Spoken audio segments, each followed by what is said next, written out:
Hello everyone, and welcome to one of the craziest games that was played in the 2018 Batumi Chess Olympiad for now. It's played between Ivan Šarić of Croatia and Parham Maghsoodloo of Iran. Definitely an important matchup, and you all know Parham Maghsoodloo became the Junior World Championship not so long ago. We've shown a couple of games he played, they were absolutely stunning. He won the entire World Junior Championship with 9.5 points out of, or 10.5 points out of 11, I believe. With an amazing rating performance. Here he faces Ivan Šarić. Ivan Šarić was also a junior world champion himself. Here is a nice photo of him and Valentina Golubenko some 10 years ago. This was in 2008. When he also won the World Junior Championship. So basically this is a game between two world champions. And it's really an interesting line of the Ruy Lopez, and it features so many tricky maneuvers and puzzles to solve, but you'll see what I mean. Best dive straight into it. So like we said, it's a Ruy Lopez. Ivan opens with e4 as he is an e4 player, and he's a very aggressive player at that. E5, knight to f3, knight to c6, and bishop to b5. A6, we have Morphy's defense to the Ruy Lopez, bishop to a4, and the knight to f6. We have castles and b5, so nothing out of the ordinary here. Bishop to b3, we have bishop to c5, c3, d6, and d4. And here it's very interesting. It's a well-known line that was one of the more famous games is Fabiano Caruana versus Magnus Carlsen. It was played in 2017 in Isle of Man Chess Festival, where Caruana lost against Carlsen, but also he won against Wayne Jones in the same line. So very interesting. We're gonna mention that in a bit, but it's also very interesting to mention that so far Parham Maghsoodloo lost only one game in this tournament in the Batumi Chess Olympiad 2018 against the Grandmaster Viktor Laznička, and Ivan Šarić lost only one game to Ding Liren. And also it's very interesting that Šarić drew his game in round 7 against Fabiano Caruana, whereas Parham Maghsoodloo drew his game against Ding Liren 2 rounds prior to this game, so the only player who beat Ivan Šarić in the Olympiad. So thought you'd be interested in that. Okay, we have bishop back to b6 and a4. Rook to b8, and here comes a5. a5 is a well-known maneuver we already mentioned. Caruana did play it against Carlsen in 2017 Isle of Man Chess Festival, and here comes a bishop to a7. You don't want to capture the pawn, it's a known trap. If you capture it with the bishop, then you get d captures on e5. Pawn captures, and now queen captures on d8. You can't capture with the knight because the knight has to keep protecting the bishop, and after you capture with the king, bishop to d5, a very simple move, simply attacking the defender of the bishop. And you can't just move the knight because it's defending the bishop, and it doesn't really matter if you defend the knight, and you can't move the bishop because nothing is protecting the knight either. So after knight captures, pawn captures, you will either win a knight or a bishop here. On the other hand, if you capture with the knight, knight captures, then rook captures on a5 is the idea. A very nice exchange sacrifice. After bishop captures, now comes d captures on e5. You can't capture here again, since you'll get queen captures, king captures, and now knight captures on e5, and this will be sufficient compensation for the exchange.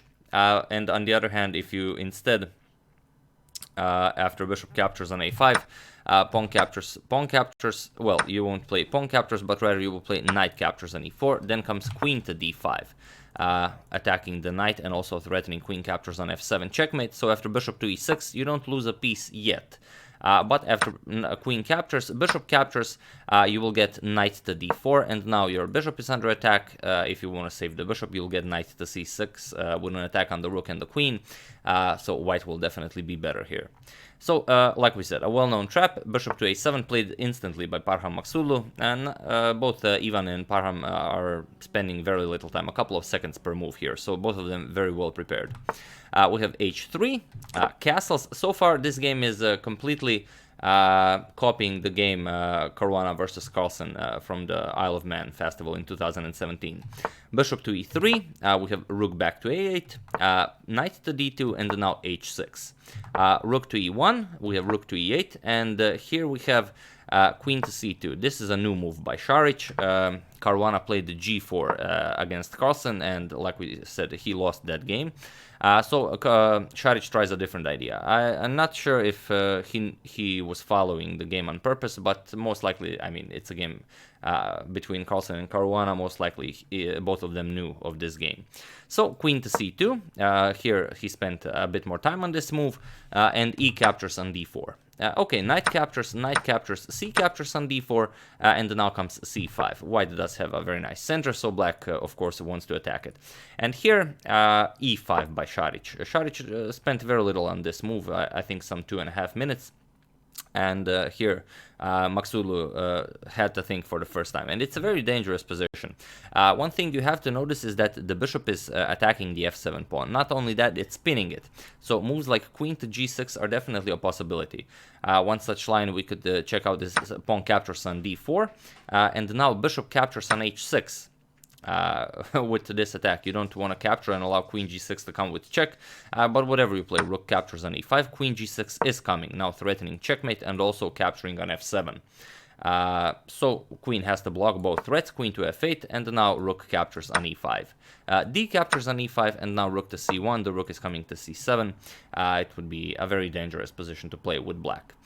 So Maghsoodloo doesn't spend too much on this position, some 4 minutes, I believe, and he finds the best idea. You have to block this bishop's path to f7, so c4.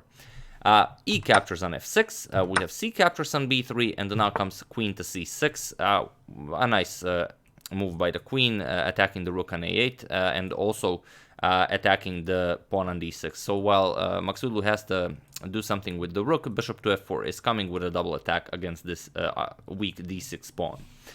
Rook to b8 was played, now comes bishop to f4 with a double attack, and here comes rook captures on e1. Rook captures on e1, and now bishop to b7 with an attack on the queen. Queen captures on d6, grabbing a pawn, and now comes g5. A very nice idea, but it doesn't work. If you capture the queen, queen captures, then bishop captures, attacks the rook. If you move the rook, for example, if rook to d8 attacking the bishop, then you get bishop to c7. This is a very nice trap, and now you cannot capture the pawn. This is the problem. If you capture the pawn, then you get rook check, king moves, and now pawn captures here, threatening the queen in checkmate. And if you capture with the king, then comes bishop to e5 check. This wins the rook, the exchange, and thus the game. So after this queen to d6, Maghsoodloo doesn't go for the queen, rather g5 is played, making some additional room for the king, and also attacking the bishop here.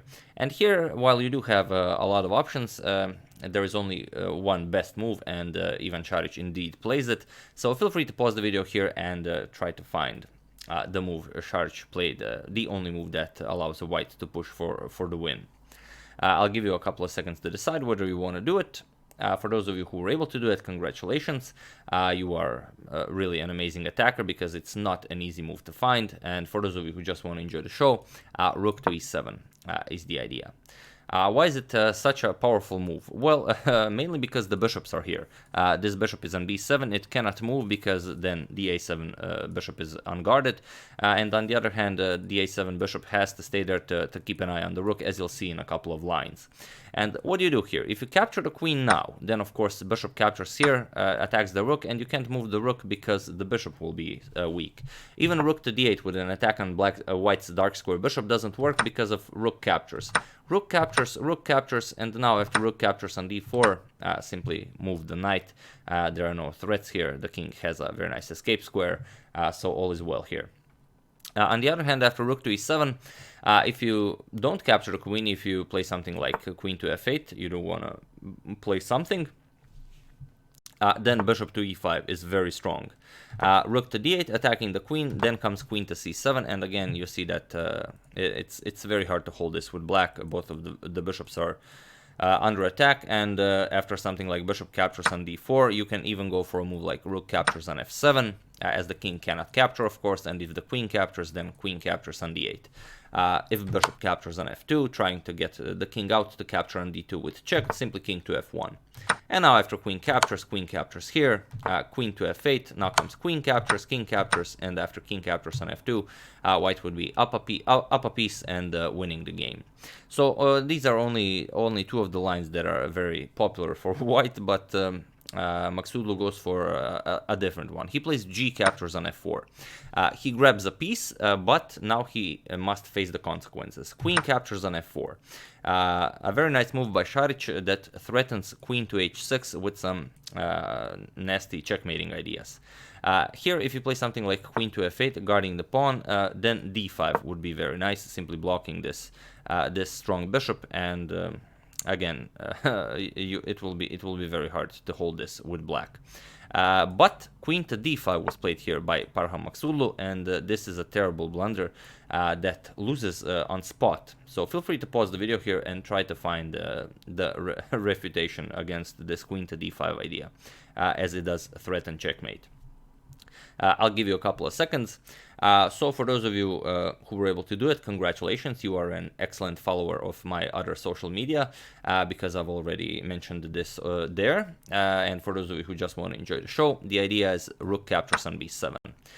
Removing the threat of checkmate, and now whatever you do, if queen captures on b7, simply queen captures here, and now there's no move that prevents queen to g7 checkmate, so it's all over for black. And on the other hand, if you decide to capture with the rook, it doesn't really change anything. Queen captures on h6, and again, there's no move that prevents queen to g7 checkmate. Black can stall a little, but doesn't really change anything. And lastly, but not leastly, queen to g5, simply blocking any threats. Doesn't really work because now rook captures on b8 with check. Bishop captures and queen captures with check. King moves, and now comes knight e4, attacks the queen, and after queen checks, king h2, there is no queen to f4 check or anything. Not that it would matter, but you know, queen is covering f4, so no tricks are even possible here. So this would have won the game on spot after queen to d5, but Ivan goes for a different move. He plays rook to, knight to e4, and this is what I mean by the title of this video.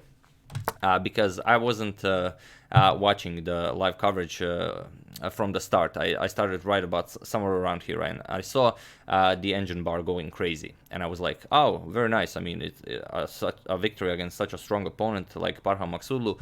I think it even allows Ivan Šarić to break 2700 for the first time. I believe it's for the first time. I don't think he was ever over 2700.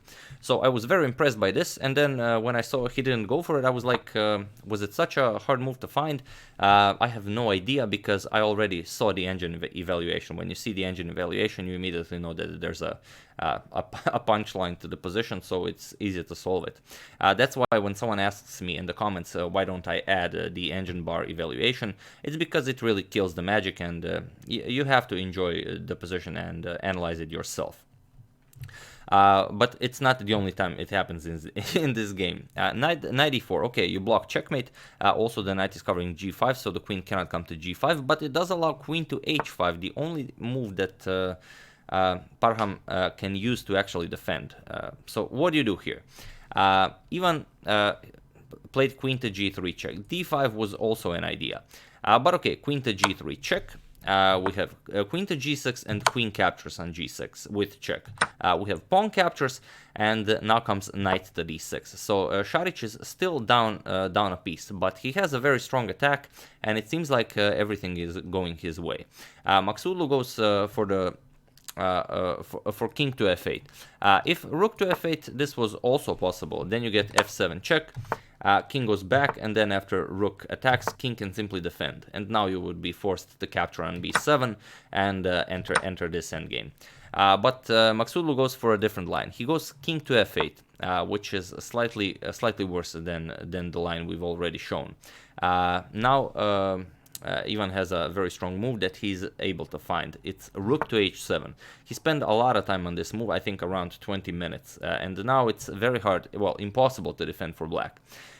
Rook to h8 is the threat. This would be checkmate, as the knight and pawn are covering all of these squares, so you have to prevent this. King to g8 was played, and this is the most critical moment in the game. Feel free to pause the video here and find the winning move for white.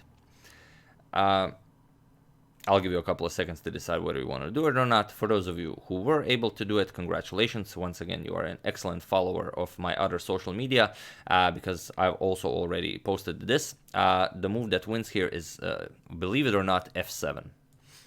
If you found the rook to g7, this is also winning because whatever black plays, you can also force this same position and play f7 all over again. But f7 is winning because now whatever black plays, well, let's say you capture the rook, then comes knight to e8. Simply blocking the rook's coverage of the f8 square, and the pawn is covering g8 and the knight is covering g7, so the king cannot approach the pawn. Next move, white is getting a queen. So this seems very simple. And after f7 check, if you move the king, then comes rook to h8 check. King moves, doesn't really matter if the king moves to g7 or to e7, regardless of where black moves, white's next move is rook to e8. And now you have to allow the queen. Either you will move the king and then white gets a queen, or you will capture here, and then after queen comes into the game, you can capture here, but then the bishops are once again very weak. If king blocks d5, you have to move, and now it's all over. So again, I was very unimpressed that I actually knew that there is a win here because of the damn engine evaluation. But Ivan missed this. Ivan did not play f7, Ivan played rook to g7 check. And I was like, I'm never again watching a live coverage where there is an engine evaluation, because it really stresses you out. King to f8 was played. If king to h8, if king to h8, then knight to f7 will be checkmate. So of course Maghsoodloo goes for king to f8, and now comes rook back to f7 check. King to g8, and again we have a position where rook to g7 is winning, because then Šarić can go for the same line and repeat with rook to h7. But here he actually goes rook to d7. He doesn't find this continuation, and now he has to go into an endgame. Bishop captures on d4 was played, and now comes f7 with check. But now it's different. King to f8 blocks, and now comes knight captures on b7. Rook captures, and now bishop captures on b2. Šarić is up the exchange, but black has a very dangerous passed b3 pawn. Rook to c7 is played. You have to make it in time with the rook to stop the pawn. Bishop to d4 is played, and now rook to c1 as b2 is coming, so you have to be ready to play rook to b1. Here we have king captures on f7. A b2 was possible, but you can play it afterwards like it was played in the game. King to f1, Šarić tries to bring the king over as it's the endgame. You do have to play with your king. King to e6, here we have king to e2 and king to d5. Here time control was reached. This is move 40 by both players, and Maghsoodloo, I believe he had like 30 seconds before reaching time control, so he was really struggling to defend a very difficult position. King to d3, and now comes a b2. Rook to d1, you have to keep an eye on the b1 square. And here bishop captures on f2. Again, now that finally time control was reached and Maghsoodloo had plenty of time, he makes an inaccuracy that allows Ivan to push for something more. You shouldn't allow the king to reach the c3 square. But even if you don't, if you play something like g5, then you will miss your chance to capture here. So it's hard to say. Everything, black is in a very tough situation. But okay, after rook to d1, bishop captures was played, and now king to c3. Of course, Šarić wants to eliminate the passed pawn. King to c5, and now comes king captures on b2. We have h5, and now comes king to b3. We have bishop to h4, now comes rook to c1 check, king moves, and rook to c8. You have to start grabbing these pawns, as they are all on light squares, so they will be easy targets. Bishop to e1, going after the a5 pawn, and now rook to a8, the strongest idea. Bishop captures, rook captures here with an attack on the bishop, bishop moves, and now comes rook captures on g6. h4, trying to cement that pawn on a dark square, but it doesn't help. Rook to g5 check, king to e4, and now rook captures on b5. King to e3, and now king to c4. Now Maghsoodloo's idea is, if he can grab those pawns, then perhaps he could draw this game. King to f2, but now comes rook to b2 check. King moves, and now comes king to d3.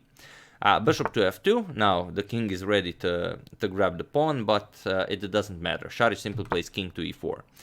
We have king captures on g2, and now comes king to f5, and this was a very nice continuation.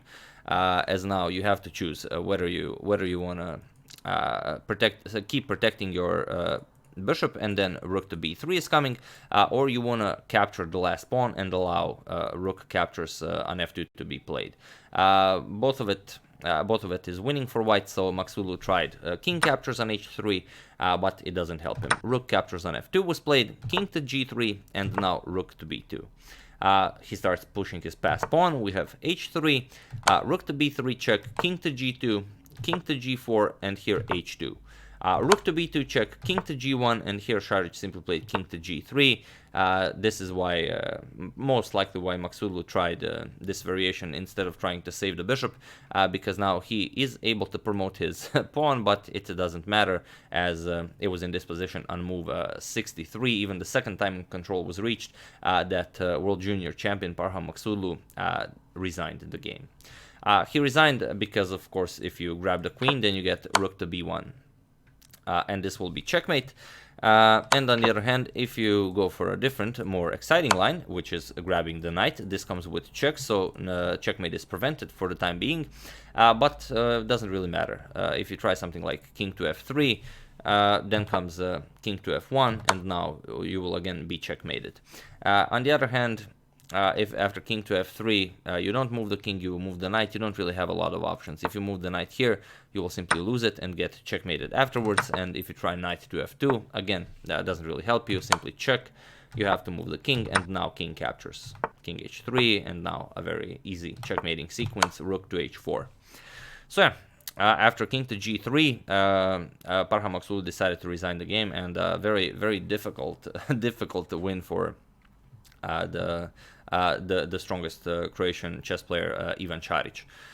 So yeah, I mean, it's really first that whole rook captures on b7 idea, then f7 with check idea. It's really you think that it's an easy line because you see the engine evaluation and it screams like, yes, white is winning, but it's like Ivan Sokolov said, he actually meant this regarding the Caruana versus Mamedyarov game, that it's easy to tweet when your engine does all the work, and he's definitely right here, because he was reading some of the tweets and they were like, oh yeah, it's winning, and he was like, where's the win? And he's a very strong grandmaster, so you know, yeah, better enjoy chess without an engine evaluation. First do it yourself, and then only afterwards, you know, check with an engine if you must. So yeah, that's the game. A very nice game by Ivan Šarić, and I do have to mention. Here is a photo from the live feed. You see, Maghsoodloo is really having a hard time in this endgame, but he's not like this because of the terrible position he's in, but rather I saw him use a handkerchief throughout the entire game. So I think he either has a cold or something, and it's really difficult to play a classical game that lasts for 5 or 6 hours when you're not physically at full health. But you know, such is chess. You will not always be at full health. So yeah, that's the game. I do hope you enjoyed it. We're gonna cover some of the other games from round 8, and we're gonna check out the results afterwards, as some of the games were still being played. But this was definitely a very important win for Croatia against Iran. I don't know how it ended, as one game was still being played. I would like to thank Steven Green, James Saradovic, Mario Encinosa, Christian Gonzalez del Castillo, and Alexandru Epuran for a contribution to my channel. Thank you a lot, I really appreciate it. As usual, you can check all my previous videos here. Thank you all for watching, and I'll see you soon hopefully with another interesting video. Thank you all, and I'll see you soon.